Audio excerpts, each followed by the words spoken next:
অবৈধ টাকা ব্যাংকে থাকে না। ওনার পদত্যাগের সময়ে ওনার ব্যাংক অ্যাকাউন্টে ছিল 10,000 টাকা।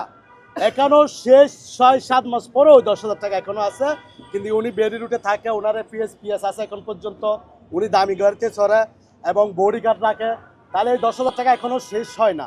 আমাদের আসিফ মাহমুদ সজীব ভুইয়া সম্পদের বিবরণ দিয়েছে। আপনি জানেন অবৈধ টাকা ব্যাংকে থাকে না, অবৈধ টাকা মাটির নিচেও লাগতে পারে, বিটকয়েনেও লাগতে পারে। আমি সরকারকে উদারত আহ্বান করব, তাদের বিটকয়েন অ্যাকাউন্ট গোয়েন্দা সংস্থার মাধ্যমে আপনারা তদন্ত করুন। আরেকটা বিষয় হচ্ছে পাসপোর্ট জমা দিয়েছে। আপনারা জানেন রাষ্ট্রে যারা গুরুত্বপূর্ণ ব্যক্তি তাদেরকে লাল পাসপোর্ট সরকার থেকে ইস্যু করা হয়, কিন্তু ব্যক্তিগত পাসপোর্ট নিজের কাছে থাকে, তাদের কাছে এখনো সবুজ পাসপোর্ট কিন্তু কি আছে। পদ্মা সেতু, মেট্রো রেল এবং এলিভেটেড এক্সপ্রেসওয়ে নির্মাণের গর্বিত অংশীদার বসুন্ধরা সিমেন্ট। আপনি ক্ষমতা ছেড়েছেন, ছেড়েছেন, লাল পাসপোর্ট আপনি জমা দিয়ে দিয়েছেন। যখন ইউনুসও ছাড়বেন তার উনিও লাল পাসপোর্টটা সরকার সংশ্লিষ্ট কোনো জায়গায় জমা দিয়ে দিবেন। এটা কোনো বিষয় না। টাকা আপনার পকেটে রাখে না। যারা কালো টাকা, দুর্নীতির টাকা, তারা মাটির নিচে লাগতে পারে, নিকট আত্মীয় স্বজনে লাগতে পারে, বিটকয়েনের মাধ্যমে লাগতে পারে, সুইস ব্যাংকে লাগতে পারে, অনেকভাবে গিয়ে আছে। আওয়ামী লীগের আমলে আমরা দেখেছি আওয়ামী লীগের এমপি মন্ত্রীরা সব নিষ্পাপ ছিল। এখন বোঝা যায় কোটি কোটি টাকা কিভাবে ইনকাম করেছিল। অতএব আমরা যেই কথাগুলো আজকে বলছি এগুলো আমাদের মন গড়া কথা না, এগুলো আমরা পেপার, পত্রিকা, নিউজ, ইলেকট্রনিক্স মিডিয়া, প্রিন্ট মিডিয়ার মাধ্যমে অসংখ্য তথ্য আপনারাই ছাপিয়েছেন, আপনারাই বলেছেন, এইগুলো আমরা জেনেছি, এগুলো নিয়ে আমরা আশঙ্কা প্রকাশ করছি ওনারা দুর্নীতি করেছে।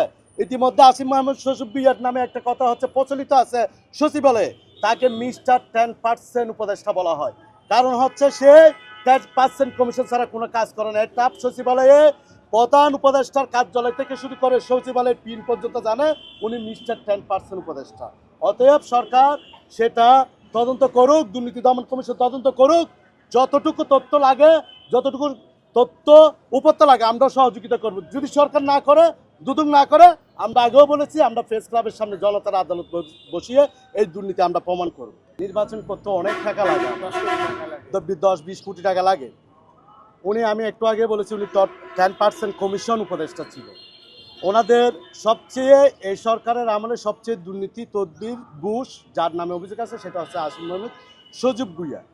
আপনি দেখেছেন শুধু উনি এটা না, ওনার চলাচল, ওনার ব্যাকগ্রাউন্ড, ওনার বাবার নামে পর্যন্ত যে অভিযোগ এসেছে সেগুলো যদি আপনারা তদন্ত করে দেখেন তাহলে আপনারা বুঝতে পারবেন। আমরা আগে বলেছি ওনাদের এত বেশি টাকা পয়সা হয়েছে, ওনারা যদি নির্বাচনে অংশগ্রহণ করে সে নির্বাচন কুৎসিত হবে, কালো টাকা সরাসরি হবে, ব্যাপক টাকা পয়সা এদিক সেদিক হবে, ব্যাপক ক্ষমতা অপব্যবহার করবে।